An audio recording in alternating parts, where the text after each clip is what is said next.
Halo semuanya, kembali lagi bersama saya Angelina Baban. Nah, di video kali ini saya akan mereview berita mengenai mega korupsi simulator kemudi. Nah, yang dimana skandal ini terkuak ketika para penggarap proyek simulator PC Kongsi semula pada 2010. Proyek digarap PT Citra Mandiri Metalindo Abadi, perusahaan milik Budi Susanto. Budi yang biasa dipanggil Ndoro oleh Joko, lalu menyerahkan pengerjaan simulator kepada Soekotjo S. Bambang, pemilik PT Inovasi Teknologi Indonesia.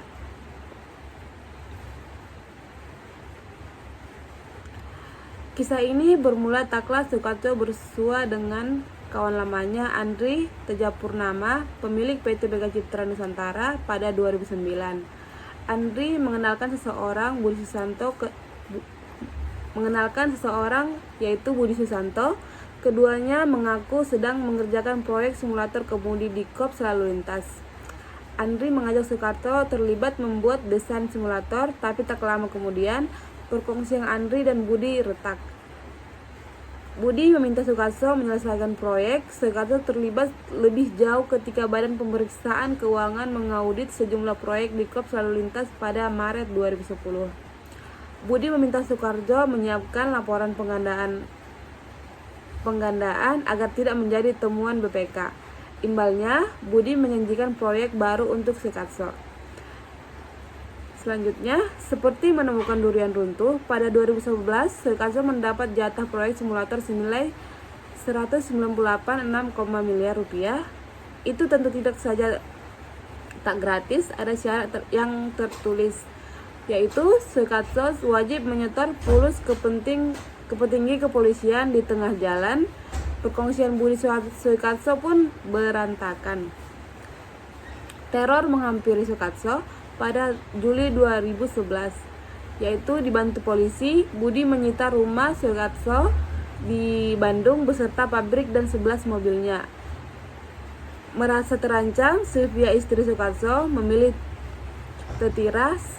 Saya mengontrakkan rumah di Kota Baru, Payangaran selama setahun, kata Sylvia.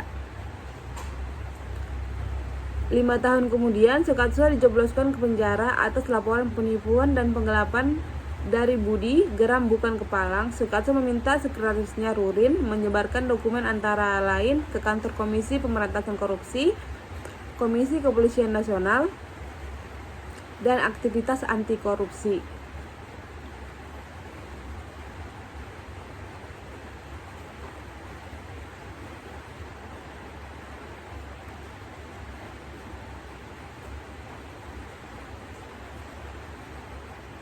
Laporan simulator akhirnya hanya tampil sebagai jidat di sampul Tempo edisi 23 sampai 29 April 2012.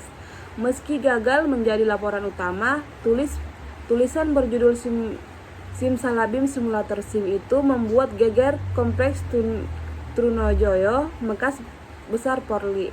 2 pekan kemudian, Polri mengirim hak jawab mereka menyatakan telah mengadakan audit investigasi.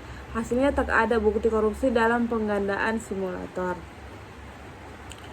Namun, redaksi Tempo tak berhenti menelisik. Majalah ini menerbitkan 3 cover story membongkar proyek lancang tersebut. Belakangnya, Markas Besar Polri menetapkan sejumlah nama sebagai tersangka menyalip KPK yang juga mengusut perkara ini.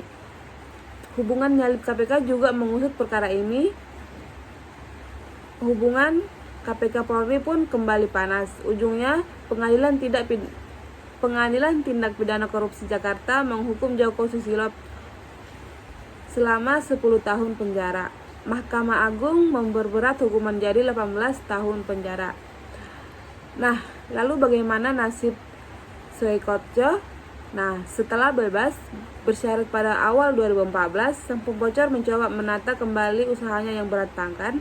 Namun alangkah terkejutnya Soekarto ketika menerima surat panggilan dari KPK pada akhir Februari lalu. Dan kata Soekarto, saya kaget, selama ini tak ada berita apa-apa. Soekarto ternyata menjadi tersangka dalam kasus yang ia bongkar. Baiklah teman-teman, mungkin sekian dari majalah Tempo yang saya review. Jika mungkin kurang lebih baik, mohon maaf. Terima kasih.